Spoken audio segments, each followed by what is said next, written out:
Presented by Unique Films. Unique Films.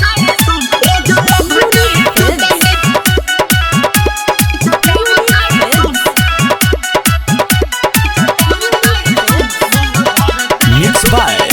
Happy Digital Recording Studio Chanpatia. का कहिया जो के खेला हो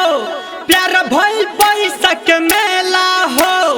प्यार भइल पैसा के मेला हो मेला हो मेला हो का कहिया जो के खेला हो प्यार भइल पैसा के मेला हो साली लोई कोन के दिल के रुआ बहता दिसो भाई का कोई साल कोरोना से भी ज्यादा खतरनाक बाड़ी सोन रोजल भके चटनी चटावा ताड़ी सोन मन भरते दोसर पटावा ताड़ी सोन रोजल भके चटनी चटावा ताड़ी सोन मन भरते दोसर पटावा ताड़ी सोन। Music by Vaibhav Nissan.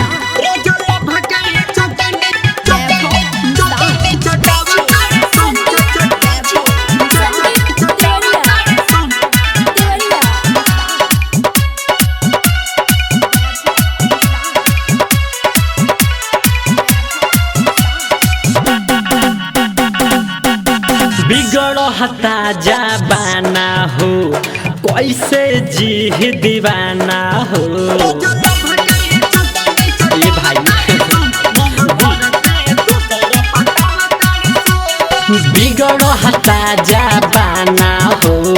कैसे जी दीवाना हो भइल बा मुश्किल भाई दिलवा के लगाना हो सब कुछ बाटे पैसा हो चाहबा होई वैसा हो नंबर दे दे के नया गोह की बोला बहता दिसन भाई साली है तो 90 बापा बाड़ी सन नंबर पाना में लिख के फेंको ताड़ी सन रोजल भके चटनी चटावा ताड़ी सन मन भरते दोसर पटावा ताड़ी सन रोजल भके चटनी चटावा ताड़ी सन मन भरते दोसर पटावा ताड़ी सन।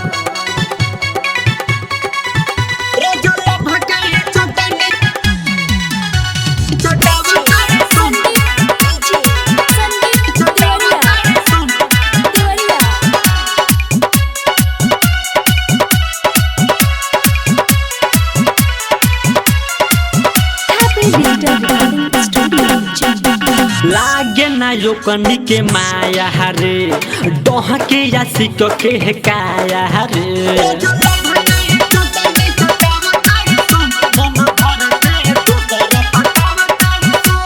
लागे ना यो कनी के माया हरे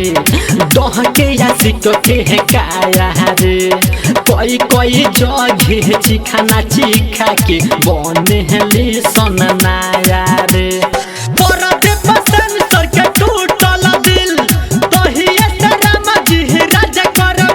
ये कहीं जन पर 10 गो हले बरखटा बहता दिसन एक निके माई के मन तो कर तो टंगरी में फंसी ला के जान देती रोजल भके चटनी चटावा ताड़ी सन मन भरते दोसर पटावा ताड़ी सन रोजल भके चटनी चटावा ताड़ी सन मन भरते दोसर पटावा ताड़ी सन। हैप्पी डिजिटल रिकॉर्डिंग स्टूडियो सावु विवाह भवन के पीछे वार्ड संख्या 6 चनपटिया।